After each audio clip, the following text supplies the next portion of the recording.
tous et à toutes.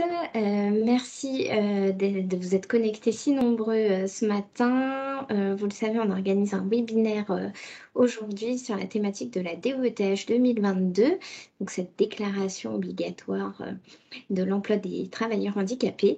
Et l'idée, c'est de vous remémorer les évolutions légales en lien avec cette déclaration, mais aussi vous donner quelques clés aussi très utiles et pragmatiques pour vous permettre de compléter votre prochaine déclaration qui est à compléter d'ici les prochains jours. Donc l'idée en tout cas c'est de revenir donc sur ces éléments-là. Ce webinaire de présentation, on l'avait organisé aussi l'an passé. Peut-être certains et certaines d'entre vous y avaient participé. Et là, l'idée, c'est voilà, de refaire une piqûre de rappel. Peut-être que vous aurez aussi des questions donc qu'on prendra avec grand plaisir avec le retour d'expérience de l'an passé. Donc surtout, n'hésitez pas à réagir. Comme toute réunion Teams et à distance, maintenant, on a tous l'habitude. Je pense qu'on va respecter les règles de bienséance. Ce sont des nouvelles règles de politesse qui arrivent. On avait celles en physique, maintenant on les a à distance. Donc c'est pour ça que je me suis permise en tout cas de couper à tous vos micros. Je me permettrai aussi, hein, si jamais j'en vois qui seraient actifs, de les couper de nouveau. Et puis je vous propose, si jamais vous avez des questions, d'utiliser le chat ou bien effectivement d'utiliser la fonction de lever la main. Voilà, n'hésitez pas. Je vais également me permettre aussi de faire la modératrice si jamais vous avez des questions lors de la présentation. Je reviendrai sur les personnes qui présentent lors de ce webinaire. Mais voilà, je vais activer aussi quelques questions lorsque ça me semblera opportun aussi au niveau de la prise de parole de chacun. Donc ce webinaire donc sur la DETH est animé par l'AGFIP qui est représenté par Arnaud Bobin. Et puis également Nicolas Janda qui représente le cabinet TH Conseil. Bon, pour ma part, je suis Sarah Fassi, chargée de mission RH à la Fédération des ESH et notamment en lien des questions sur le handicap. Donc, je suis référente handicap aussi au niveau de la Fédération des ESH et j'aurai l'occasion de vous présenter en fin de webinaire les outils de la Fédération, les outils handicap que propose la Fédération. Voilà pour moi. Est-ce que Nicolas, je peux te laisser projeter le support, s'il te plaît? Bien sûr, juste un élément, je ne sais pas si tu en avais parlé pour information, le webinaire est enregistré et sera mis à disposition en replay. Oui, en effet. Donc, il est enregistré. Je pense que vous avez tous vu la notification. Si vous ne l'avez pas vu, en tout cas, cela est dit. Et oui, il sera disponible donc, sur notre chaîne YouTube en replay. Et puis, je vous ferai suivre le lien à l'issue de la réunion. Également, pour réponse à tous et en préambule, le support également vous sera envoyé. Donc, voilà, vous aurez également tous ces éléments-là à l'issue de la réunion. Est-ce que tout le monde a le partage? Oui, c'est bon, je vois les réactions, parfait. Sarah, le sommaire? Oui, alors on a décidé donc d'animer ce propos en plusieurs parties. Donc là, l'idée c'est de vous présenter dans un premier temps donc le rappel de tout ce que prévoit la loi et les objectifs que s'est fixé le législateur. Par la suite, on reviendra vraiment sur des éléments pratiques, donc sur les évolutions du calendrier concernant la DETH et puis voilà vraiment le passage à la déclaration mensuelle. On reviendra en troisième partie sur le calcul de la contribution. Et enfin, je vous le disais, l'idée, c'est de profiter de ce temps d'échange pour vous présenter les outils handicap qui sont à votre disposition, aussi bien des outils qui sont mis à disposition par l'AGFIP, mais également ceux qui sont mis à disposition par la Fédération des ESH. Voilà, donc je laisse Alors, peut-être avant de commencer, on va peut-être se présenter. Donc, moi, je me suis présentée à tous. Peut-être Nicolas et Arnaud, comme vous aurez la parole aussi en animation, je vous laisse dire quelques mots. Arnaud, je vous en prie. Oui, merci. Bonjour à tous. Donc, je suis Arnaud Bobin. Je suis chargé de mission à la direction de la mobilisation du monde économique et social à la GFIP. Et je coordonne notamment le réseau des référents handicap de l'AGFIP au niveau national, dont vous avez peut-être entendu parler. Je m'occupe aussi des modules pro qui seront des petits moments de professionnalisation pour les référents handicap d'entreprise pour apprendre à mieux connaître le monde de l'emploi et du handicap. Et puis j'accompagne aussi des grands comptes dans leur politique handicap. Très bien. Et donc, moi, je suis Nicolas Gendard. Je travaille pour un cabinet qui s'appelle TH Conseil, qui est un cabinet conseil en ressources humaines qui collabore avec les ESH depuis fort longtemps. Un cabinet qui fait du conseil au sens audit, diagnostic, accompagnement des politiques handicap, communication, formation, sensibilisation, recrutement et accompagnement de situations individuelles. Pendant 10 ans, j'étais le responsable du service formation du cabinet. Aujourd'hui, j'anime encore un certain nombre d'interventions et je m'occupe des relations clients et partenaires du cabinet. Et c'est moi qui vais prendre la main sur le début de la session. On va commencer par aborder les objectifs du législateur par rapport à ces évolutions qui sont rentrées en vigueur, comme vous le voyez, au 1er janvier 2020. Gardez juste présent à l'esprit qu'en fait, ces dernières évolutions légales sont en fait les résultantes de toute une chaîne. La timeline qui est là n'est pas totalement complète, hein. Elle commence en 1975. En fait, la première obligation d'emploi de personnes handicapées remonte à 1923-1924. On est après la Première Guerre mondiale, donc on est dans une logique de réparation, les gueules cassées, et une obligation d'emploi avait déjà été mise en place. On demandait aux employeurs d'employer 10% de personnes handicapées. Les lois qui ont été vraiment marquantes, même si elles l'ont toutes été à leur mesure, c'est 87 et 2005, sous l'impulsion à l'époque essentiellement de Jacques Chirac, et vous vous doutez pourquoi, hein, entre j'ai le pouvoir et je suis concerné dans ma famille par le sujet du handicap. Première des choses, en 87, on modifie le taux d'emploi, on le ramène à 6%, on n'est plus dans un contexte d'après-guerre, et ce taux d'emploi est valable pour le secteur privé et pour le secteur public. On crée l'AGFIP, Association de gestion des fonds pour l'insertion de personnes handicapées. Pourquoi on fait ça? Parce qu'en fait, en 1923-24, on a mis une obligation d'emploi, mais il n'y avait ni contrôle ni sanction. Résultat, il ne s'est pas passé grand-chose sur le taux d'emploi des personnes handicapées. Alors non seulement il fallait trouver un moyen pour inciter, mais en même temps, il fallait trouver, j'allais dire, le levier financier pour pouvoir aider et promouvoir. Alors évidemment, ça a été perçu par les entreprises comme un impôt, comme une taxe, comme une amende. Je ne vais pas rentrer sur le vocabulaire plus que ça, mais n'oublions pas un élément, le paiement de la contribution volontaire, ça ne peut pas être une amende, vu que c'est une modalité de réponse à l'obligation d'emploi. Donc ça ne peut pas être à la fois sanction et moyen de répondre. Ce n'est pas un impôt ou une taxe, parce qu'on ne part pas d'un calcul sur un bénéfice ou sur une rentabilité, on part sur un effectif pour calculer tout ça. Et en même temps, on est dans une logique, j'allais dire, de citoyenneté, exactement comme vous pouvez avoir des mécanismes qui fonctionnent autour des retraites, autour de la sécurité sociale. Donc en clair, on va demander à tout le monde de participer en fonction d'un objectif à atteindre, un pot commun. Ce pot commun va donner des leviers financiers à la fois aux personnes handicapées et aux entreprises pour aménager des conditions de travail et donc soit recruter, soit mieux accueillir ou mieux conserver en emploi des personnes handicapées. 2005, modification importante à deux niveaux. La première, c'est que les 6% qui s'appliquaient au secteur public n'entraînaient pas de paiement de contribution. À partir de 2005, c'est le cas.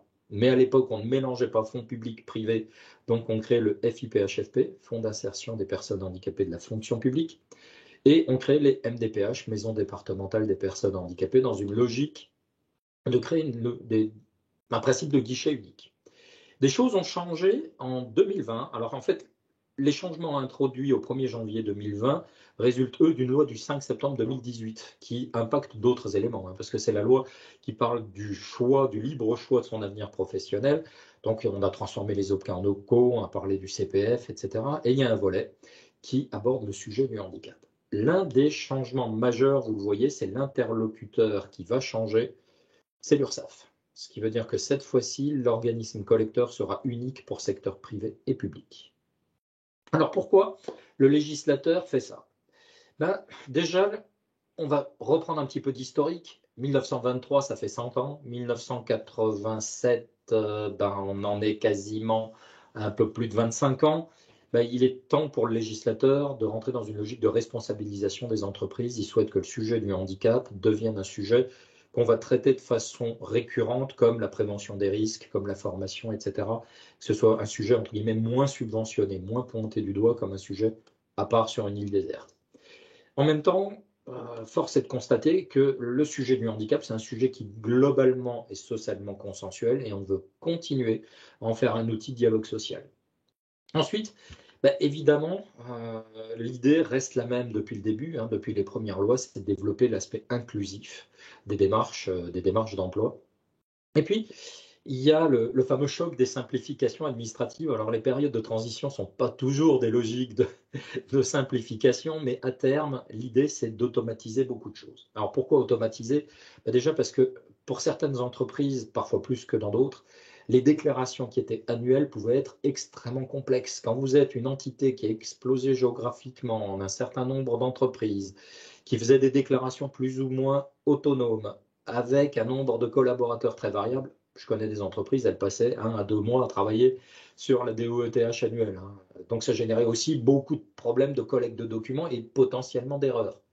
Moins, il faut le reconnaître, moins sur certains éléments, il y a de copier-coller et d'intervention humaine, moins il y a d'erreurs. Donc le fait d'automatiser et de passer par, on le verra, la DSN et l'URSSAF, va permettre au moins de limiter un certain nombre d'interventions humaines à terme, donc de gagner du temps, mais aussi de limiter les risques de copier-coller.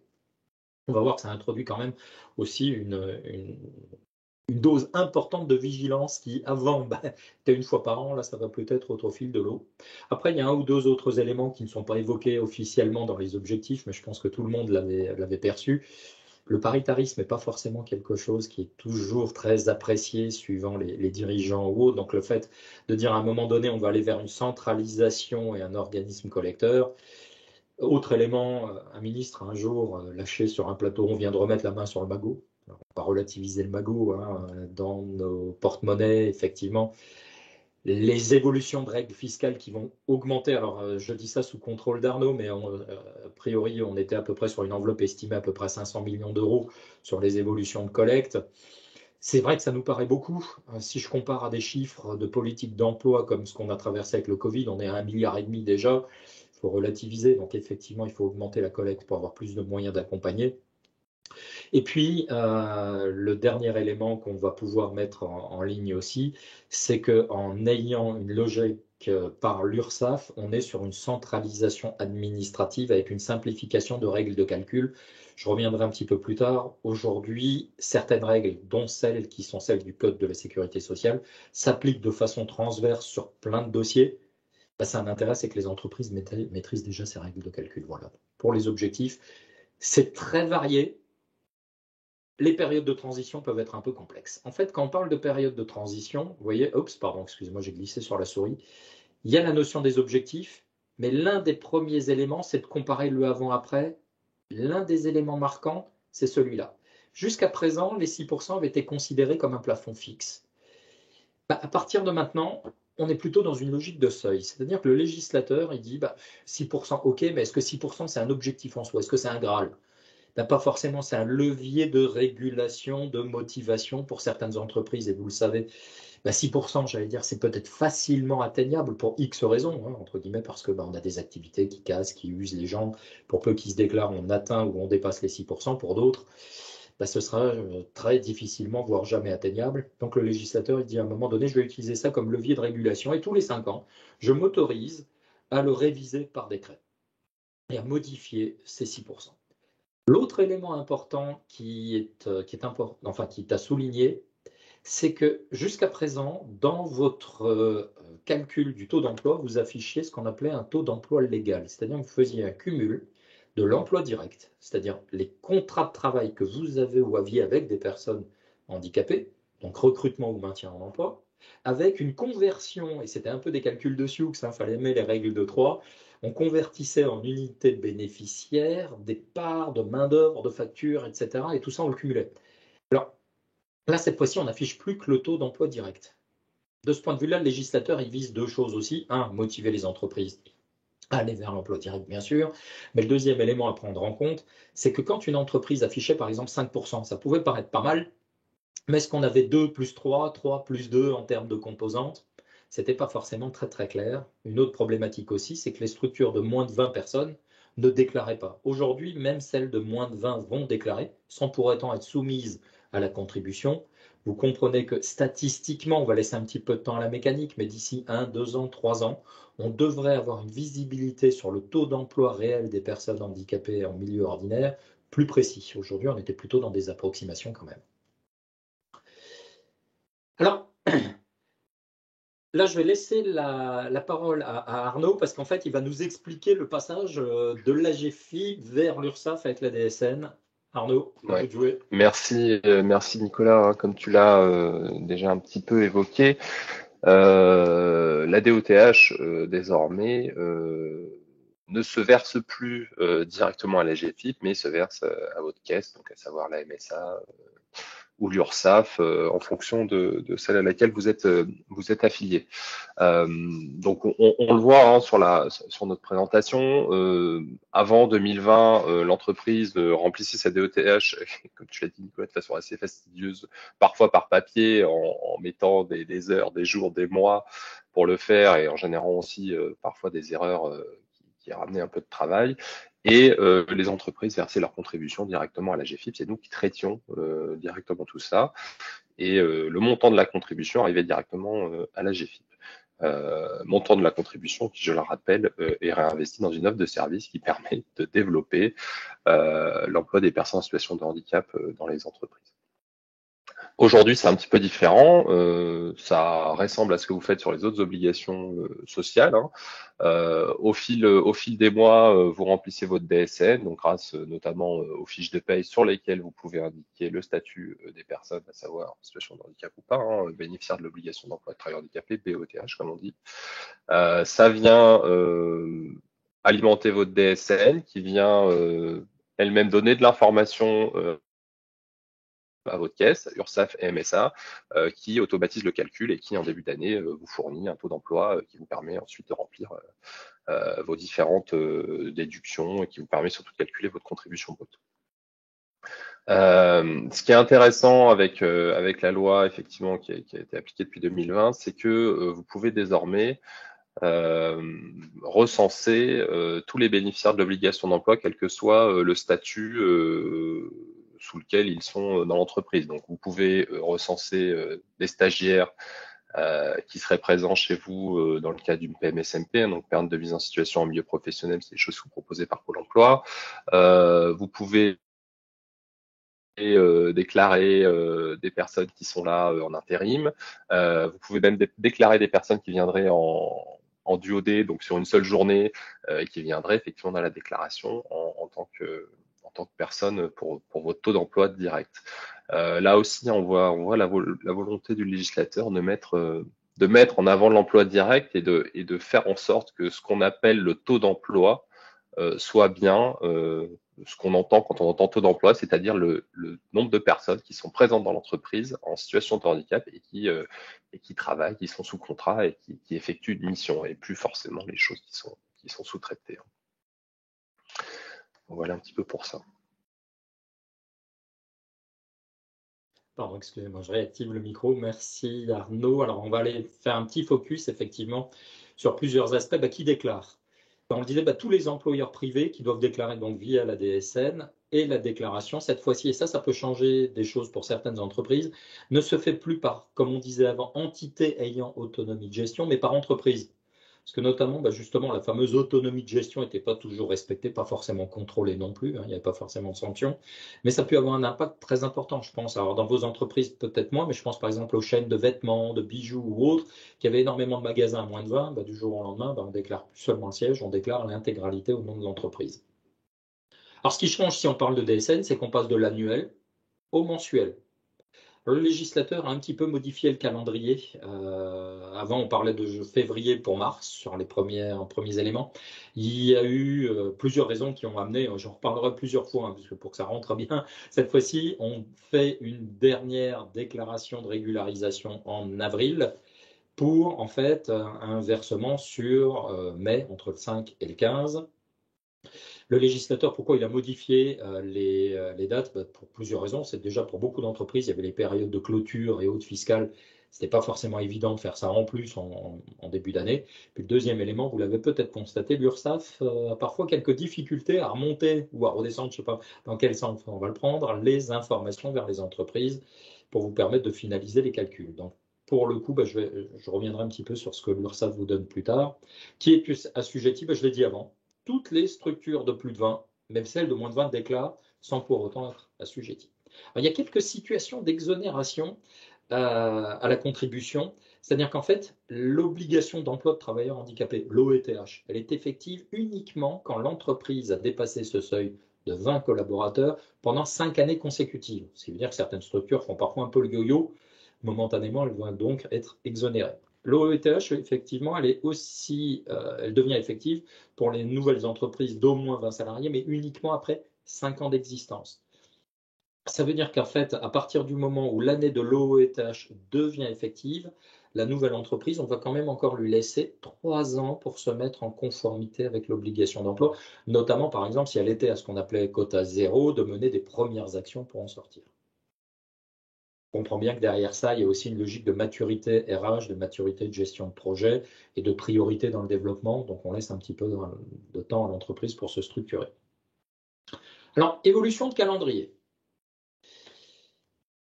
L'URSSAF, en fait, avant le 15 mars 2022, donc là je vous donne les nouvelles dates, le nouveau calendrier à partir de cette année, calendrier qui va, là encore je parle sous le contrôle d'Arnaud, mais les informations que j'ai sont que ce nouveau calendrier est normalement pérenne, ce n'est pas une exception 2022, c'est le nouveau calendrier.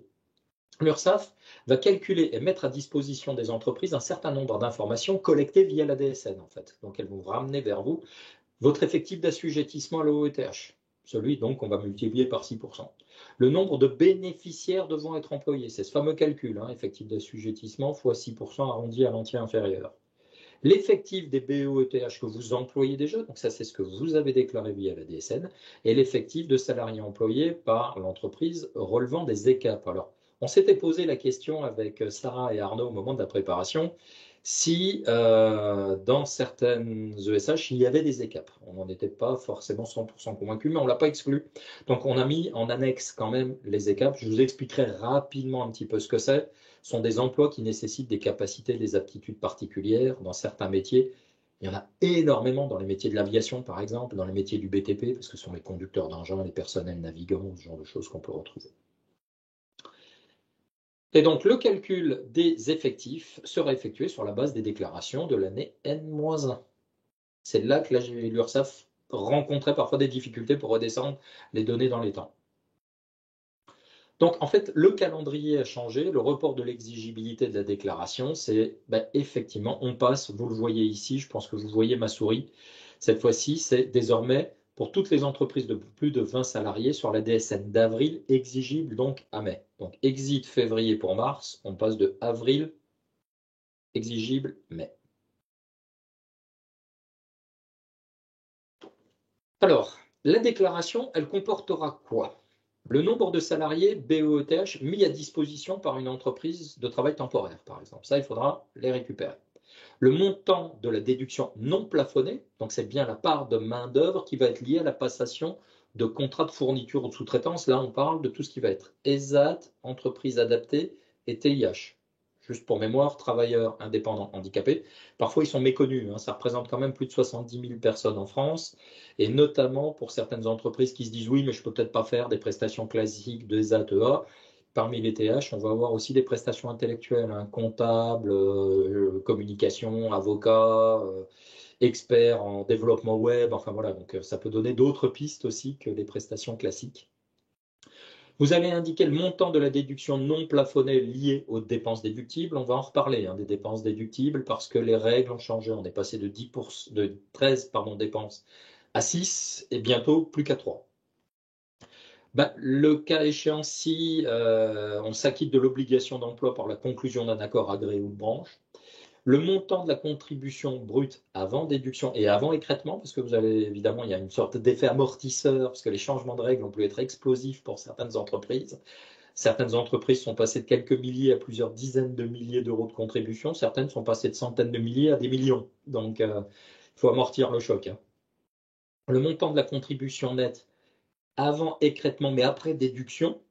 Et puis après, il y a le montant de la contribution nette, celle qui va donc être à payer au final. Donc on va revenir sur ces différents éléments petit à petit.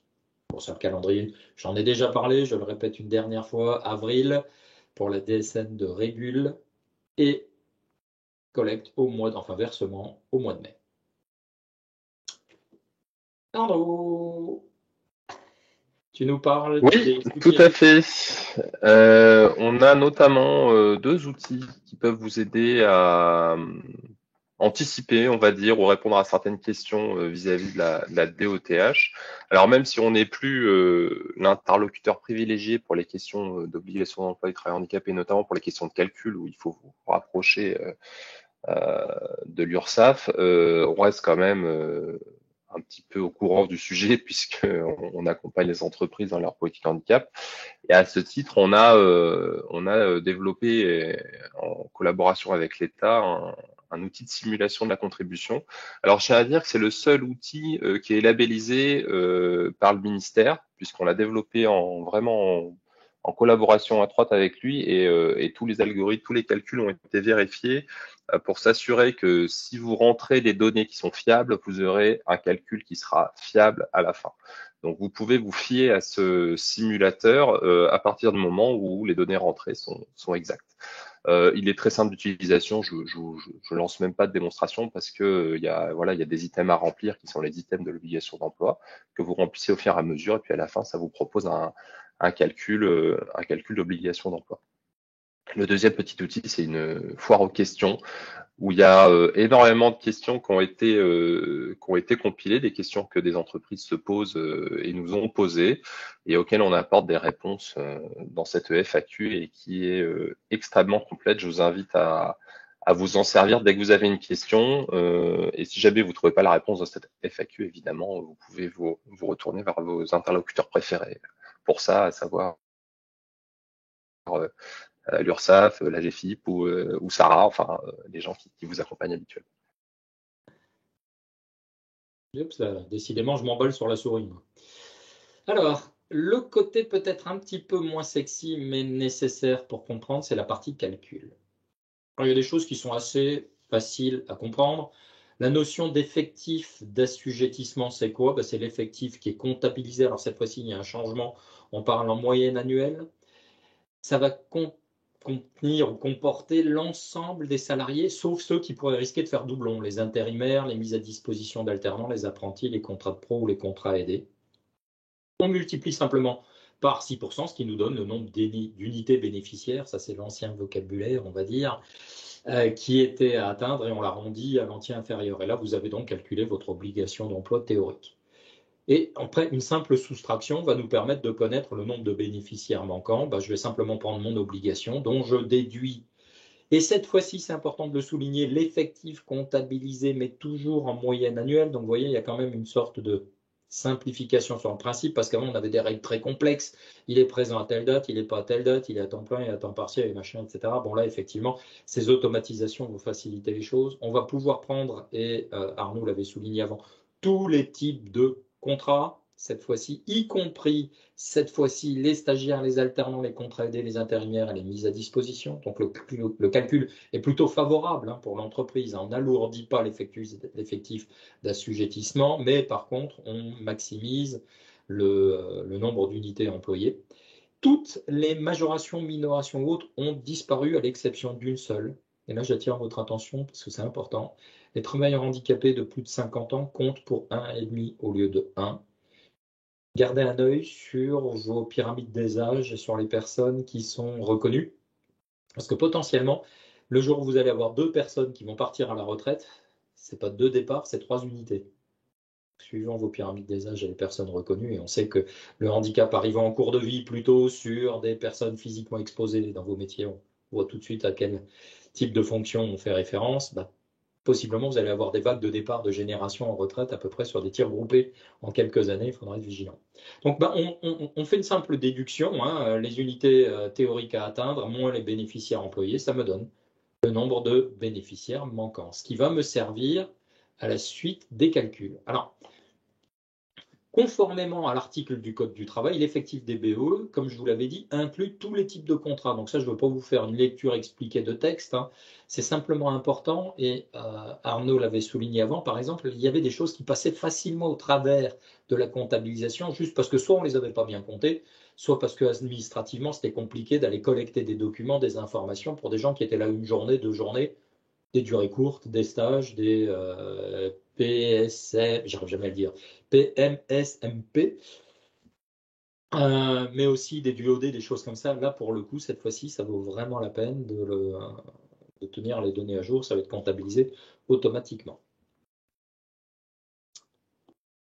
Je vous ai mis un petit rappel, mais normalement, c'est des choses que vous avez en tête, hein. Les personnes qui rentrent comme bénéficiaires de l'obligation d'emploi, ceux qu'on va compter dans les 6%, ben, ce sont évidemment les détenteurs d'une RQTH, les détenteurs d'une IPP, incapacité permanente partielle de plus de 10%. Donc là, on est en lien avec un accident ou une maladie professionnelle. Les titulaires d'une pension d'invalidité, les titulaires d'une allocation d'une rente d'invalidité. Donc par exemple, on va penser aux catégories 1 ou 2, hein, évidemment. Les titulaires de la carte mobilité inclusion, mais seulement celles qui portent la mention invalidité. Donc coupe-fil ou stationnement, ben, ça ne marche pas. Les gens qui sont titulaires de l'allocation adulte handicapé et les ayant droit à la prestation de compensation du handicap, la fameuse PCH. Nicolas, je me permets de te couper. Ouais. Nous avons une question. Dis-moi. Alors, est-ce que le nombre de bénéficiaires manquants peut-il être arrondi à l'entier inférieur ou laisse-t-on les décimales? Non, là, on laisse les décimales pour le coup. Merci.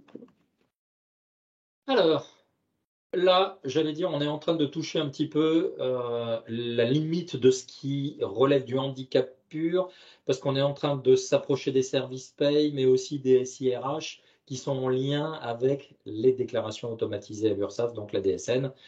En fait, le législateur a prévu des champs qui normalement ont dû être créés dans l'ensemble de vos logiciels, qui vont permettre des alimentations. Il y a des codes pour les différentes, alors on ne va pas les relire ensemble, là, mais je vous ai mis effectivement 2 slides. On va retrouver des codes d'imputation si une personne a une RQTH, le code c'est 01 par exemple. Voilà, juste, ce n'est pas très lisible peut-être pour certains, parce que c'est vrai qu'au niveau des slides, c'est peut-être écrit un peu petit en fonction de vos écrans. C'est la même chose là et là, hein. Ouais, je le rappelle encore une fois, hein, vous aurez le support à disposition à l'issue, donc vous retrouverez ces éléments-là, ne vous inquiétez pas. Information autour de la RQTH. Il y a eu des petits aménagements ou en tout cas des reformulations de certains éléments, notamment en lien avec la période de latence entre la demande de RQTH et sa validation. Vous avez tous pris conscience que au niveau des MDPH, il peut y avoir certaines lenteurs, hein, dues à des engorgements, alors variables suivant les départements. En fait, l'idée, c'est que on va mettre en place une comptabilisation qui vous permet en fait de tenir compte de cette latence. Par exemple, en fait, la durée de la validité d'une RQTH va être de 4 mois après sa date de fin mentionnée sur le document. C'est-à-dire que ça permet de tenir compte du fait que la personne est peut-être en train de redemander. Il y a des mesures qui ont été spécifiquement liées au Covid aussi. La validité de la RQTH est également de 4 mois après la limite du document, en lien avec cette problématique du Covid. Et puis, mais ça, vous l'avez sûrement déjà contacté dans vos entreprises. Grosso modo, depuis 2018, on a vu apparaître les premiers changements. Certaines personnes qui ont notamment, je pense à des pathologies évolutives, etc., et à durée malheureusement indéterminée et irréversible, la RQTH devient définitive, ce qui va éviter à certaines personnes de faire des renouvellements tous les 5 ans, tous les 10 ans. Donc simplement un point de vigilance par rapport à ça. Je vous conseille vivement d'avoir un tableau de suivi. Alors évidemment, ce n'est pas un tableau public, hein, mais un tableau de suivi des dates d'échéance des différentes reconnaissances, à la fois parce qu'effectivement, il va falloir bien vérifier que les données DSN sont toujours bonnes, mais aussi parce que si vous voulez proposer à un collaborateur, une collaboratrice de faire un renouvellement, il vaut mieux anticiper d'à peu près 6 mois.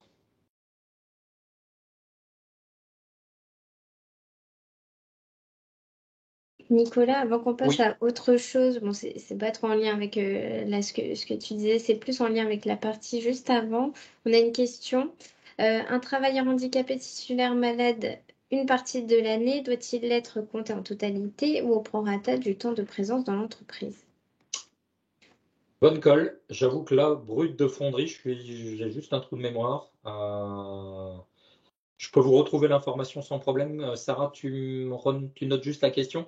On la renverra en Oui, même bien temps que le sûr. support. Là, j'avoue que j'ai peur de dire une bêtise. Euh, Vérifier, Oui, parce que comme toutes les règles sont passées au prorata temporis, il faut que je vérifie si dans ce cas-là, elles s'appliquent ou pas. On va juste faire un copier-coller de ça. d'ailleurs, on garde toutes les questions dans le support aussi. C'est pour ça qu'il vous sera envoyé à l'issue. Je compilerai les questions et l'idée, ce sera de créer une FAQ aussi des questions qui sont posées aujourd'hui. Donc, sans problème, et je te laisserai revenir vers moi. Bon, je vous ai remis les éléments concernant les personnes qui, par exemple, participent au DUOD ou aux périodes d'immersion.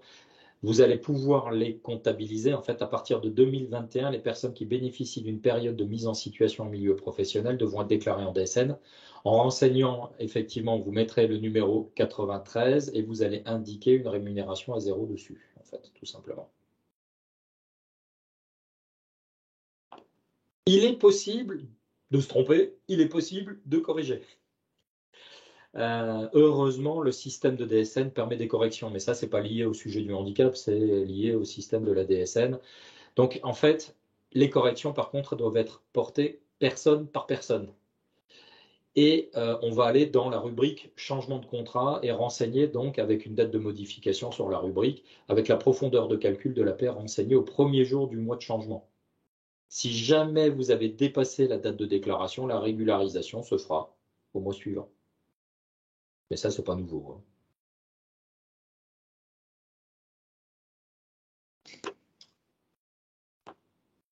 Changement de statut du BOTH, ça c'est quelque chose qui arrive assez souvent. Que faire si le statut du travailleur handicapé est connu rétroactivement? En fait, il va falloir faire une régularisation là aussi. Parce que, et c'est pour ça que je vous disais, attention, essayez de récupérer de la façon la plus précise les reconnaissances. Alors évidemment, vous pouvez comptabiliser les gens à partir du moment où vous avez un récépissé de dépôt de dossier, hein. La GFIP fonctionne également là-dessus, parce que s'il faut attendre 10 mois que la personne ait peut-être son papier. Par contre, ça signifie que régulièrement, il faudra quand même vérifier si entre-temps l'avis a été favorable ou pas, parce que sinon, il faudra faire un correctif. Donc ça, attention, effectivement, on va pouvoir le corriger. Donc c'est exactement la même règle de calcul qu'avant, hein, effectivement, sur les corrections avec la profondeur sur le mois. On a juste une question, Nicolas. Alors là, c'est en lien aussi avec les BOETH. Est-ce qu'un mandataire social peut-il être pris en compte dans les travailleurs handicapés d'une entreprise? Est-il rémunéré ou pas? Alors là, oui. Oui. La réponse dans ce cas-là est oui. Comment déclarer la fin de statut? Ça, c'est justement un truc qui est quand même vraiment bien avec le nouveau système, c'est que normalement, vous allez pouvoir renseigner les durées de validité. Je vous rappelle, majoré de 4 mois, hein, mais dans vos SIRH, ce qui fait que normalement, les extractions via la DSN devraient automatiquement mettre fin au moment à la date d'échéance d'une RQTH. Revenons à nos calculs. On a dit que je calculais mon nombre d'unités manquantes. Maintenant, ce que je veux savoir, c'est combien je vais payer. Le fameux simulateur de la GFIP qu'évoquait Arnaud, en fait, il fait ses moulinettes. C'est-à-dire qu'il va prendre le nombre d'unités manquantes, il va appliquer le coefficient lié à l'effectif de votre entreprise, et on multiplie par le SMIC horaire brut. En gros, je considère à peu près 10 € à la louche. Ça va me donner la contribution volontaire, ce qui signifie de façon très simple que dans une entreprise de moins de 250 salariés, une unité manquante, c'est à peu près 4 000 € de contribution, 400 fois 10. Donc ça vous permet d'avoir toujours à peu près un ratio en tête, hein. Vous êtes une entreprise de plus de 750 salariés, vous prenez le coefficient, fois 10, ça vous fait 6 000. Vous multipliez par le nombre de personnes, ça vous donne la contribution volontaire théorique. Ce n'est pas forcément celle que vous allez payer, parce qu'à partir de là, justement, il va y avoir un certain nombre de déductions qui vont se mettre en place. La contribution finale, c'est la contribution théorique, moins les dépenses déductibles, moins l'impact de la sous-traitance, moins les fameux ECAP dont je parlais avant.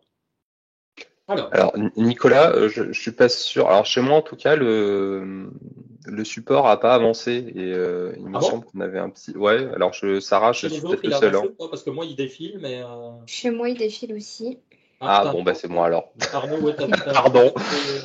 t'as un problème de débit peut-être Ouais, si internet. c'est que moi, c'est pas grave, hein. Mais justement, ça tombe bien que tu me le dises parce que c'est toi qui prends la parole maintenant. On est sur Bon, la slide parfait. 27 Je vais pour te remettre. faire comme si je voyais la slide 27. Donc, on va parler effectivement des dépenses déductibles qu'a présenté Nicolas, qui viennent se déduire de votre contribution brute. Donc, on a une première dépense déductible, une première info qui est que ces dépenses déductibles sont plafonnées à 10% du montant de la contribution brute, annuelle brute. Donc, on ne peut pas déduire en tout plus de 10% de toute façon de votre contribution annuelle brute. Ça, c'est un premier élément qui est important d'avoir en tête. Vous pourrez pas tout faire grâce à ça. Ensuite, on a trois dépenses déductibles, hein. Vous verrez qu'il y en a trois de plus, mais qui sont temporaires, qui peuvent être appliquées dans ces 10%. Vous avez la réalisation de diagnostics et de travaux afin de rendre les locaux de l'entreprise accessibles aux bénéficiaires de l'obligation d'emploi. Alors là, attention, rendre les locaux de l'entreprise accessibles, on parle bien d'accessibilité pour vos salariés et pas pour le public. Si vous faites, par exemple, une rampe d'accès pour l'accueil de vos clients de l'extérieur du bâtiment, ce ne sera pas déductible, effectivement. En revanche, si vous faites un ascenseur dans votre bâtiment pour que certains de vos salariés à mobilité réduite puissent accéder à leur bureau notamment, là, ce sera quelque chose qui pourra être effectivement déductible dans le plafond évoqué précédemment. Les dépenses liées au maintien. Arnaud, je me Ouais. permets juste un petit moyen mnémotechnique. Retenez que dans cette logique-là, c'est tout ce qui va au-delà de l'obligation légale. C'est un bon moyen pour se dire, comme ça j'ai la législation des ERP, ok, ça c'est l'obligation légale. Il faut que j'aille au-delà de l'obligation légale pour pouvoir l'imputer. Voilà. Exactement. Les dépenses liées au maintien dans l'emploi et à la reconversion professionnelle. Là également, on parle de dépenses que vous attribuez évidemment à vos personnels. Donc là, on est sur des moyens humains, techniques, organisationnels, peu importe, qui auraient engendré des dépenses et des dépenses qui n'auraient pas été couvertes par un autre financement, par exemple par les aides de la GFIP. Si vous avez une personne que vous avez maintenue en emploi suite à une aggravation de son handicap, par exemple, que vous avez engagé des dépenses sur des sièges ergonomiques, par exemple, que ces dépenses ont été financées à 100% par la GFIP, vous ne pourrez pas les déduire parce que ces dépenses ont déjà été financées. Donc là, c'est pas possible. En revanche, si jamais ces dépenses sont pas couvertes à 100%, il y a effectivement un reste à charge qui peut être déclaré. Ensuite, vous avez des prestations d'accompagnement des personnes en situation de handicap sur des actions de sensibilisation, de formation avec vos salariés qui peuvent aussi être prises en compte dans vos dépenses déductibles, hein. Ça peut être des moments de sensibilisation pour l'équipe, pour l'accueil d'un nouveau salarié qui pourrait être en situation de handicap, ou des rappels sur le handicap et l'emploi que vous pourriez délivrer via un prestataire dans vos structures. J'attire votre attention sur des arnaques qui ont cours depuis un certain temps maintenant et dont vous avez peut-être été victime aux alentours de novembre et jusqu'en mars, et peut-être même plus longtemps maintenant avec l'allongement de la période de déclaration. Vous recevez peut-être des appels de structures qui se font parfois même passer pour la GFIP et qui vous expliquent vous avez une grosse contribution cette année, il faut absolument nous acheter du matériel, sinon vous allez payer très très cher à l'URSSAF et à la GFIP, hein, même des fois ils se trompent encore. Donc il faut tout de suite faire une commande. Souvent c'est des démarchages commerciaux un petit peu agressifs. Bon, il y a un petit peu de stress et puis bon, on peut se laisser tenter. On rappelle que c'est simplement déjà la main-d'œuvre qui est déduite des prestations que vous commandez, et c'est 30% de la main-d'œuvre. Ça, on va en reparler. Donc, quand vous achetez du matériel, finalement, vous achetez pas grand-chose à déduire, hein. Et ce type de démarchage est interdit, et notamment quand on fait appel, quand on prend le nom de la GFIP et qu'on dit qu'on a les données sur l'obligation d'emploi, ce n'est pas possible. Donc déjà, quand on a ces deux éléments-là, dites-vous que ça sent quand même pas très très bon et que en général, ce ne sont pas des organismes bien intentionnés. Donc faites bien attention à ça. Pensez bien que c'est la main-d'œuvre qui est déduite, 30% du coût de la main-d'œuvre, et que ce ne sont pas l'achat de fournitures, sinon vous pouvez avoir de mauvaises surprises. Il y a une question dans le chat. Oui, exactement. Bah, Nicolas, je te laisse la main. Ok. Les formations non financées par ailleurs dans le cadre d'un maintien dans l'emploi sur un nouvel emploi sont-elles déductibles? Alors, je suppose que c'est un nouvel emploi dans le cadre d'un maintien dans l'entreprise, une personne qui se serait déplacée d'un emploi à un autre suite à un handicap. Oui, là, on est tout à fait dans des dépenses déductibles. On a même une aide à la GFIP qui permet de financer des formations dans le cadre du maintien en emploi pour qu'une personne puisse évoluer en interne suite à un maintien, suite à l'apparition ou l'aggravation d'un handicap. Alors, il y a une autre question. Un aménagement de poste en télétravail d'un bénéficiaire et non Il y aurait financé dans serait la formation déductible. et auquel cas on ne peut pas déduire. Ouais, tu as un problème de débit, effectivement, Arnaud. Ouais, Il y avait une autre question. Un aménagement moi de je vois. poste en télétravail d'un bénéficiaire et non financé serait-il déductible? Alors, un aménagement de poste en télétravail peut être financé, hein, si effectivement on est sur du matériel de compensation nécessaire pour la bonne tenue du poste d'une personne en situation de handicap. On peut financer quelque chose. Bon, ça n'a peut-être pas été le cas, mais effectivement, il y a de la déduction prévue, effectivement, comme on l'a vu sur la deuxième dépense déductible. Je suis passé à la slide 28. Ouais, Je sais c'est pas si- bon, j'ai les slides qui sont revenus. C'est plus confortable. Donc, on a effectivement trois dépenses déductibles temporaires jusqu'au 31 décembre 2024 qui ont été proposées, et notamment dans le cadre du passage sur les nouveaux calculs. Donc, la participation à des événements qui promeuvent l'accueil, l'embauche et le maintien dans l'emploi de personnes en situation de handicap. Là, on parle notamment, moi quand je vois ça, je pense surtout au forum emploi que certaines entreprises peuvent organiser, forums emploi spécifiques pour travailleurs handicapés qui peuvent exister sur certains territoires, vous pourriez participer, qui engagent parfois des dépenses, ce genre de choses. Partenariat, oui, convention adhésion avec des associations qui œuvrent pour la formation, l'insertion sociale et la professionnalisation de personnes en situation de handicap. Effectivement, si vous apportez votre soutien à une association qui effectivement respecte ses engagements, vous pouvez déduire les fonds que vous engagez vers ces structures de votre obligation d'emploi. Mais on est toujours dans le cadre des 10%. Malgré tout, et ça en tête quand même.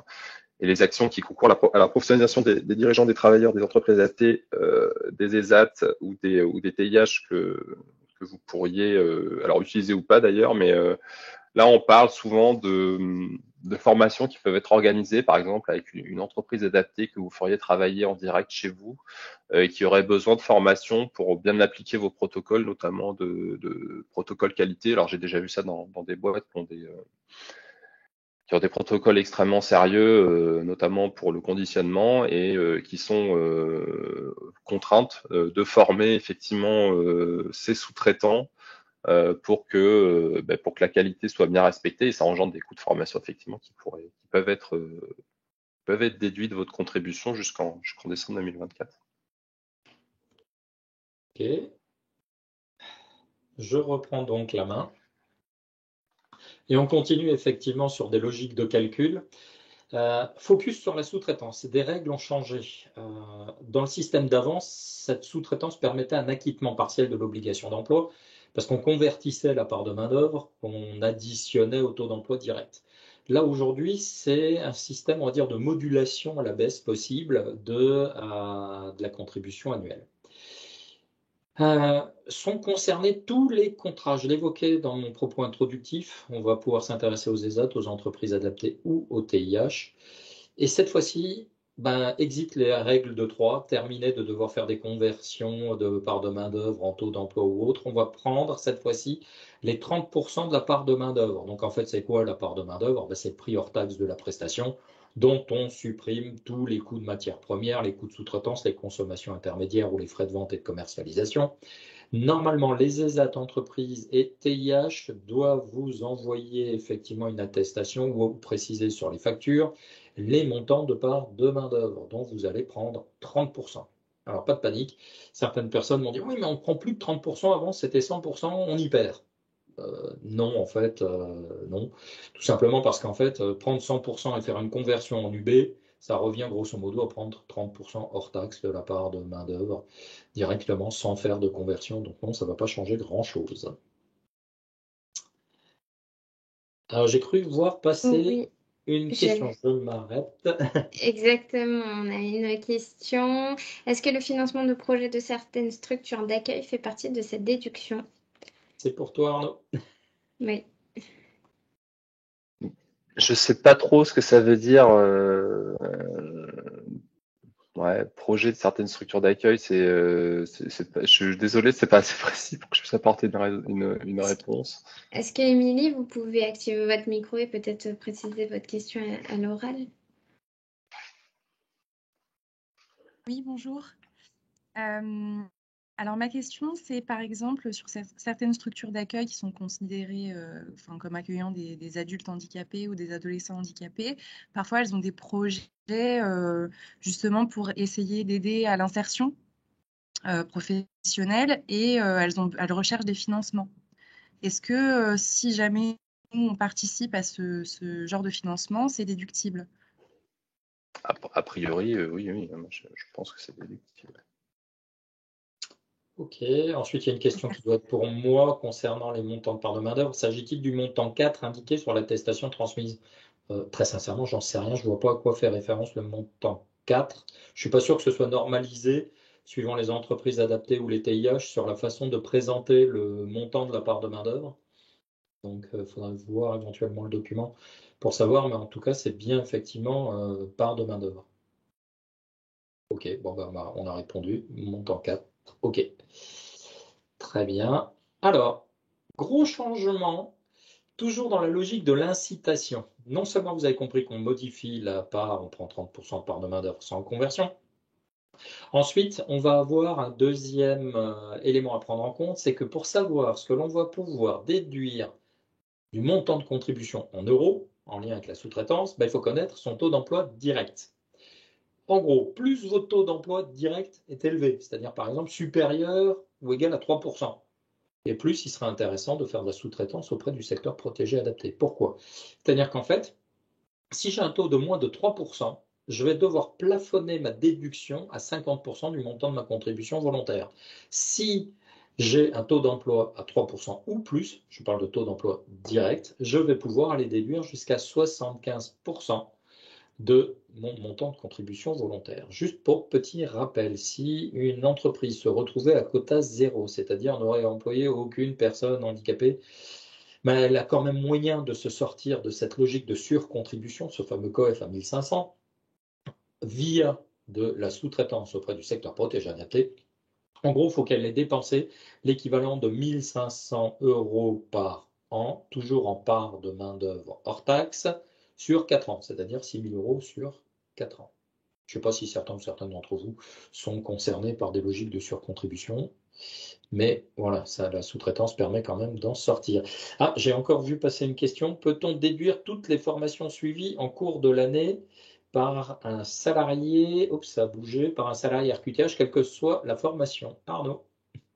Voilà, Arnaud y a répondu Ouais, j'ai via répondu le par chat. Ah, écrit. pardon. Ok, Mm. j'ai pas vu apparaître la réponse. Ok, Elle, pardon. elle- elle vient d'arriver et effectivement, c'était aussi en corrélation avec la question qui avait été posée précédemment sur les dépenses du maintien dans l'emploi. Donc voilà.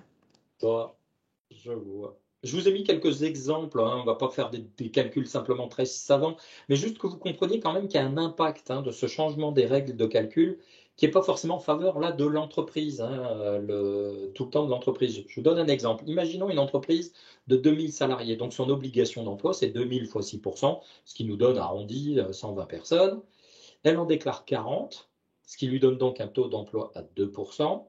Et donc, si je veux connaître le nombre de personnes manquantes, c'est donc 120 objectifs moins 40 déclarés égale 60 pour atteindre son objectif d'emploi. Donc, son montant de contribution, ça va être 120 moins 40, donc 80. Donc 80 fois le coef à 600 parce que l'entreprise a plus de 2000 salariés, fois à peu près 10.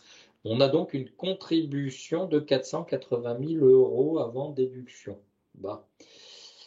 Si je suis dans l'ancien système, l'entreprise pouvait effectivement agir de la façon suivante. Avant l'évolution légale, il lui était possible d'avoir au maximum 3%, c'est-à-dire la moitié de son taux d'emploi, assuré par de la sous-traitance. Donc là, on parle bien de la moitié en taux d'emploi. Donc si on prenait 3% de 2000, ça nous donnait donc l'équivalent de 60 personnes, et donc une économie de 60 fois 600 fois 10, 60 fois 6 000, 360 000 € possible. Ce qui donnait donc une contribution restante de 120 000 €. On prenait les 480 et elle pouvait aller jusqu'à déduire 360. Dans le nouveau système, le taux d'emploi de l'entreprise est inférieur, vous voyez, on a calculé qu'il était à 2%, donc il est inférieur au fameux 3%. Donc cette fois-ci, le montant maximum de la déduction possible, ça va être 50% du montant de la contribution. Donc le plafond des dépenses déductibles, c'est 50% des 480 000 de contribution, c'est-à-dire 240, et plus 360. Donc, conclusion, elle va passer à une déduction de 360 000 à 240 000. Il y a quand même un écart de 120 000 €, une perte potentielle de déduction possible. Donc, on est dans la logique de ce que fait le législateur. Il met à la fois des logiques de simplification, mais aussi des règles de calcul qui vont augmenter des montants de collecte. Entre les fins des accords, le fait de déclarer par entreprise et modifier certaines règles, si le taux d'emploi est inférieur à 3%, clairement, on augmentera la collecte. Alors, ils ont mis en place des mesures transitoires parce que les changements de ces règles de calcul peuvent avoir quand même des aspects assez explosifs. Alors, je vous passe la règle de transitoire de 2020 parce que ça y est, c'est derrière nous. C'était des logiques de seuil en fait qui fonctionnaient comme les tranches d'impôt, qui amortissaient l'augmentation. À partir de 2021 et jusqu'à 2024, on va avoir des amortissements avec des abattements. 2021, on avait un abattement de 80% de l'augmentation, 2022 de 75%, 2023 de 66%, de 2020 à 2024, plus que 50% d'abattement sur l'effet d'augmentation. C'est donc à chaque fois sur l'année d'avant, bien sûr. En gros, si vous êtes concerné par une très forte augmentation, engagez les actions tout de suite. Parce que sinon, vous allez être rattrapé par la patrouille en 2024, vous allez prendre l'augmentation complète d'un coup. Je vous ai mis quelques exemples. Comme on est déjà à midi et que Arnaud a besoin d'un petit peu de temps pour vous présenter aussi des éléments d'offre de service, je vous laisserai en prendre connaissance parce que là, ça fait un petit peu scolaire de vous lire des calculs mathématiques tout le long, mais simplement, ça vous donne des exemples théoriques, certes, sur les écrêtements, les montants. Vous pourrez projeter ça, mais le simulateur de l'AGFIP fait très bien cet élément-là pour vous donner les différents éléments. Je vous les ai remis simplement en guise de calcul. Je ne sais pas s'il y a d'autres questions d'ici là ou pas. Sinon, je vais passer la parole à Arnaud. Pas encore, oui. Pas d'autres questions. Il n'y a rien qui clignote. Non. Alors, soit j'ai saoulé tout le monde, c'est l'heure de l'apéro quand même, soit c'était clair. On va partir sur cette idée-là, ça me fait plaisir. Arnaud, à toi de jouer. Ok, alors je vois, c'est bon, je vois la slide. Donc effectivement, un rappel de quelques outils, de quelques actualités. Vous avez bien sûr vous pouvez bien sûr appeler la GFIP du lundi au vendredi au numéro qui s'affiche pour avoir des réponses à vos questions ou être mis en contact avec des collègues sur le terrain. Vous avez le simulateur dont on a parlé tout à l'heure que je vous invite à utiliser le plus possible pour anticiper et analyser un petit peu vos chiffres. Vous avez la foire aux questions dont on a parlé et que vous pourrez retrouver grâce au support. Il existe aussi le réseau des référents handicap. Il y en a un par région. Alors, le réseau des référents handicap, c'est une offre nationale, mais qui se décline en région. Vous pouvez participer à des ateliers qui sont organisés, qui vont être organisés désormais en présentiel comme avant, j'allais dire, et où vous pourrez rencontrer d'autres référents handicap dans d'autres entreprises de votre région. L'idée, c'est que des ateliers sont organisés. On travaille sur des sujets divers et variés, le recrutement, le maintien, la communication, la sensibilisation, etc. lors de ces ateliers. Et ça permet aux entreprises de s'outiller et d'échanger, de faire réseau avec d'autres référents handicap. Et c'est très précieux quand on connaît un petit peu parfois l'isolement des référents handicap dans une entreprise qui sont parfois un petit peu seuls. J'en Euh, profite, Arnaud, ouais. je vous coupe, mais je témoigne parce que j'ai eu l'occasion d'y participer, voilà. Et je trouve qu'effectivement, c'est un lieu riche en échanges. Alors là, je fais même pas parce que vous êtes là parmi nous, vraiment. C'est une pub que je fais enfin voilà, naturellement. Et je pense que si jamais j'en ai eu certains ou certaines d'entre vous au bout du fil, je vous en parle souvent. Donc voilà, n'hésitez pas. En plus, ils reprennent en présentiel. Même l'accueil est sympa. Donc ça peut être chouette. Mais vraiment, en tout cas, au niveau des ateliers, ça peut vous donner aussi quelques clés. Et puis voilà, je répète un peu ce que disait Arnaud, mais ça fait quand même un réseau avec peut-être une entreprise qui peut être juste géographiquement dans la même rue que vous ou vraiment pas très loin, ou en tout cas qui a des pratiques similaires. Pas forcément effectivement au niveau des bailleurs sociaux, mais ça peut être riche aussi d'échanger intersecteurs. Donc voilà, je vous invite et je vous conseille vivement d'y aller. Et je vais en rajouter Ah, une petite couche positive pour confirmer aussi. J'anime personnellement depuis plus de 2 ans le réseau des RRH de Bretagne et tout ce qui a été dit par Arnaud et Sarah est confirmé effectivement. Le partage entre pairs est vraiment super important, autant pour les bonnes pratiques, hein, parce que autant éviter de réinventer la roue quand quelqu'un a trouvé une solution à des problématiques, autant essayer de dupliquer, mais aussi pour rompre l'isolement et parfois ce que j'appelle le syndrome de Don Quichotte, hein. C'est ce sentiment de mettre parfois beaucoup d'énergie pour essayer de faire avancer un sujet parce qu'il nous tient à cœur, mais en même temps de se dire les priorités de l'entreprise, et ça peut être tout à fait légitime, ne sont pas forcément là. Et on peut avoir un petit sentiment d'épuisement, l'envie de poser la lance et de rentrer à la maison et d'arrêter de se battre contre les moulins à vent. Mais en fait, non. Il faut continuer. Le partage entre pairs permet justement de prendre un peu de hauteur et une bouffée d'oxygène. Voilà. merci à tous les deux. J'ai vraiment pas besoin de faire la pub finalement. Non, on passe en conseil Ça tout à fait là, marche c'est très sûr. bien.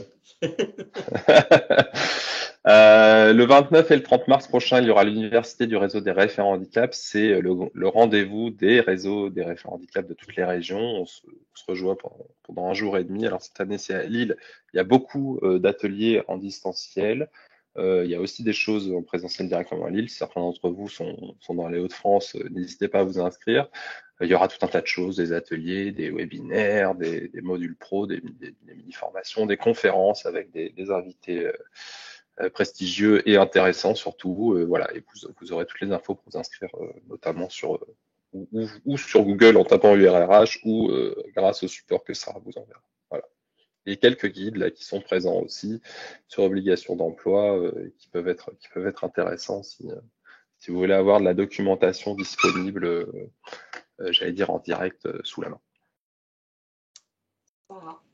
Oui, à mon tour. Et là, l'idée, enfin, en tout cas sur cette slide, c'est de récapituler assez succinctement les outils à destination enfin, les outils qui vous sont proposés par la fédération. C'est très succinct. Sachez qu'on est quand même assez ouvert aussi pour vous accompagner sur vos politiques handicap. Donc, si jamais, voilà, vous avez peut-être d'autres choses, n'hésitez pas à vous rapprocher de moi. Mais en tout cas, sur ce qu'il existe, vous avez dû le voir passer il y a quelques temps. C'est toujours actif. C'est un kit de communication que nous avons créé au niveau de la fédération qui s'appelle On en parle dans les ESH. Donc, c'est décliné en 5 affiches qui mettent en avant voilà, des choses assez ordinaires de la vie, comme par exemple, voilà, j'entends moins bien et alors. Et l'idée, c'est de dire qu'effectivement, voilà, un handicap n'est pas forcément quelque chose de lourd, n'est pas forcément celui qu'on imagine en fauteuil roulant, ou voilà, et qu'il n'y a pas de honte finalement, entre guillemets, à être reconnue personne en situation de handicap. Et comme on le disait, voilà, c'est pour dédramatiser que le handicap arrive au cours de la vie. Et effectivement, ben, voilà, en tout cas sur la partie auditive, oui, ça vient souvent au cours de la vie. Et puis surtout avec les nombreux casques qu'on emploie de plus en plus désormais. Bref, en tout cas, 5 messages clés qui ont vraiment voilà, pour but de dédramatiser la question du handicap. Ce sont des affiches qui sont personnalisables. Vous pouvez y ajouter votre logo et vous pouvez également indiquer les coordonnées coordonnées d'un référent handicap. Donc, vous pouvez aussi bien voilà, les imprimer que les diffuser sur un intranet. Donc, ça, je vous invite fortement à les utiliser si jamais vous le souhaitez. Par ailleurs aussi, peut-être que vous pouvez communiquer à vos équipes de communication, enfin voilà, oui, à vos équipes de communication dans vos structures, c'est que lorsque vous communiquez sur la question du handicap sur les réseaux sociaux, n'hésitez pas à utiliser le hashtag on en parle dans les ESH. Donc là, vous le retrouvez sur le support. Pourquoi? Parce que bah, voilà, ça nous permet, nous, au niveau de la Fédé, de centraliser toutes ces communications. Vous le verrez, on essaye aussi, lorsque vous communiquez sur le sujet, bah, de rattraper un peu ces communications en mettant voilà, soit le hashtag en commentaire ou autre.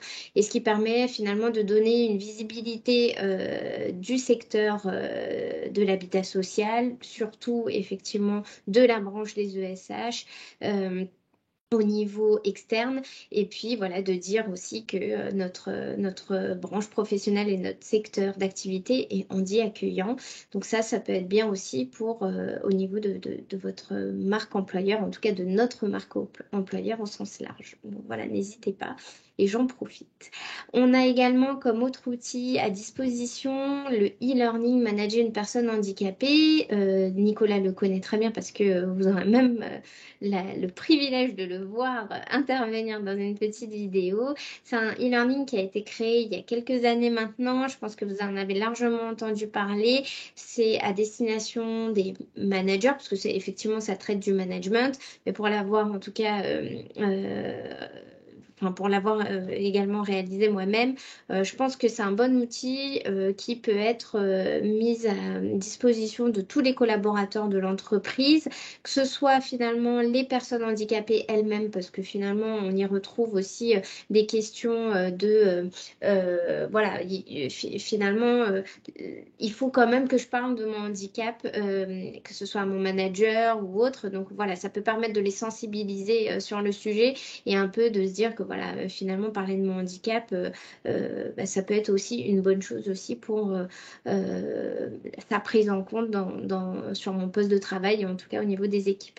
Je pense aussi que ça peut être aussi une bonne chose qui soit suivie par les collaborateurs, par tous les collaborateurs, parce qu'on peut être aussi amené à avoir dans son équipe une personne en situation de handicap, et ça peut permettre de mieux comprendre les dispositions de la compensation.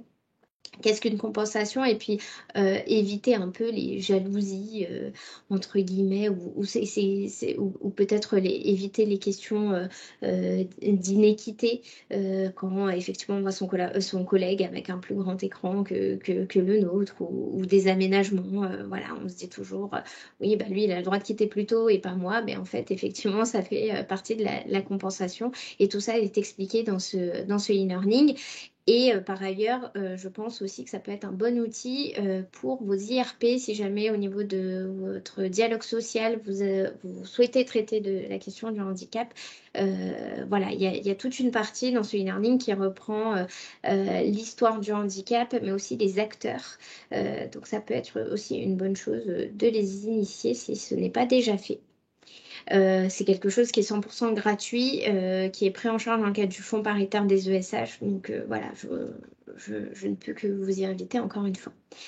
On va également déployer, alors on espère au mois de juin au plus tard, mais sinon ce sera au courant septembre, enfin à la rentrée, un nouveau e-learning à destination des référents handicap. Beaucoup d'entre vous qui sont organisés en groupe, souvent, vous avez des relais de référents handicap sur les territoires. Ça peut être ou des personnes effectivement qui sont référents handicap identifiés dans des agences, par exemple. Enfin, ça dépend de vos organisations. Néanmoins, sachez que ce e-learning a pour but d'outiller des référents handicap qui seraient en prise de poste, ou bien des RH qui doivent voilà, traiter du handicap dans leur mission au quotidien. Donc voilà, en tout cas l'idée c'est cette fois-ci donc moins un e-learning orienté management, mais vraiment plus opérationnel sur les questions un peu RH aussi et la culture du handicap, connaître un peu l'écosystème en matière de handicap, les acteurs, les financements, etc., etc. Donc ça c'est quelque chose qui sortira bientôt, donc je vous invite à être alerte sur le sujet. Pareil, ce sera quelque chose qui sera 100% pris en charge dans le cadre du fonds paritaire des ESH. Donc n'hésitez pas voilà, à nous solliciter. Je reviens également sur un autre outil. Vous avez dû en avoir connaissance dans le mailing qui vous a été fait, notamment pour vous notifier l'organisation de ce webinaire aujourd'hui. C'est la prise en charge à 100% des formations sur le thème du handicap. Ça répond aussi peut-être aux questions qui m'ont été posées auparavant sur les questions de formation. Vous parliez voilà, de est-ce qu'il est possible de déduire en tout cas certaines actions de formation. Alors, certaines peuvent être déduites, d'autres non. En tous les cas, au niveau de la prise en charge, nous, au niveau du fonds paritaire de formation, vous savez, c'est le fonds conventionnel formation auquel vous contribuez, nous pouvons prendre en charge certaines actions. Alors, il y a deux pans en fait sur la prise en charge. On prend en charge d'une part les thématiques handicap. Donc des petits stages qui traiteraient du handicap. Ça peut être voilà, prendre en compte le handicap dans le recrutement, par exemple. Ça peut être des choses qu'on peut prendre en charge. On peut également prendre, alors là j'insiste bien, je parlais de la communication tout à l'heure, mais voilà, comment communiquer en interne sur le handicap. Voilà, on va pas parler voilà, de la communication externe. Vous savez qu'en tant que bailleur social aussi, voilà, la communication au sein des résidences est importante et se doit de cibler l'ensemble des personnes et donc notamment prendre en compte ce type de profil de personnes handicapées. Mais là, par exemple, parler du handicap en entreprise, voilà, ça peut être aussi quelque chose qu'on peut prendre en charge. Des stages qui peuvent parler de la relation avec le secteur adapté protégé aussi, ça peut être quelque chose qu'on peut prendre en charge, ou bien d'autres stages, voilà, plutôt très orientés RH sur la question du maintien dans l'emploi ou autre. Voilà, ce sont des choses qu'on peut prendre en charge. Donc, premier point vraiment sur la thématique du handicap. Si jamais vous avez des questions, n'hésitez pas. Voilà, je pourrais vous répondre sur la prise en charge ou non. Et puis, deuxième point aussi sur la prise en charge de parcours, là cette fois-ci, qui est plus orientée public. Donc une personne qui serait en situation de handicap, en restriction d'aptitude ou d'inaptitude et qui souhaiterait bénéficier d'une mobilité professionnelle ou d'une reconversion professionnelle, celle-ci dans le secteur d'activité ou bien en dehors. Si jamais elle a un projet professionnel qui est bien identifié et qui a un parcours de formation qui est bien identifié aussi, nous, on pourra l'accompagner en prenant en charge aussi financièrement les frais pédagogiques de son parcours de formation. Donc là, voilà, c'est un peu plus structurant, mais c'est vraiment à destination donc, de ces profils collaborateurs en situation de handicap, en restriction d'aptitude ou en inaptitude. Autre outil, enfin aussi que l'on peut avoir, donc c'est les webinaires comme on peut organiser aujourd'hui. On a également des vidéos de témoignages qu'on a pu réaliser les années précédentes et tout ça qui est disponible sur notre chaîne YouTube de la fédération. Autre chose que je n'ai pas indiqué ici, mais sur laquelle on reviendra, je vous ferai une communication dédiée, je pense, d'ici les prochains mois, parce que j'aimerais vraiment qu'on prenne le temps de trouver le bon tempo pour ça.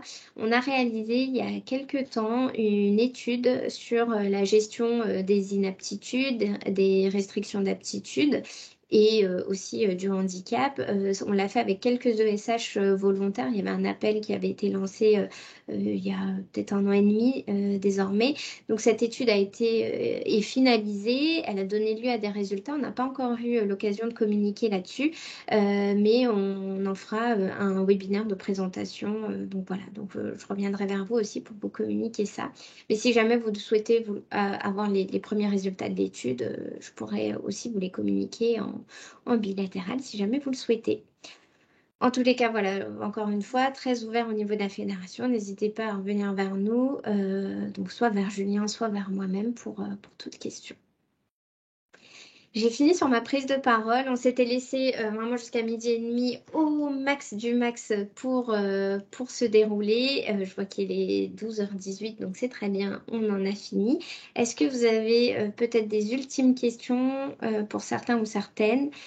Ou bien est-ce que nous pouvons passer à la clôture de ce webinaire fort intéressant? Bon, je pense qu'il n'y a pas de prise de parole. En tout cas, je vous remercie beaucoup toutes et tous pour votre participation. Je fais un petit clin d'œil à Arnaud. On était 48 connectés sur 50 inscrits. Donc, vraiment, merci beaucoup d'avoir répondu présent.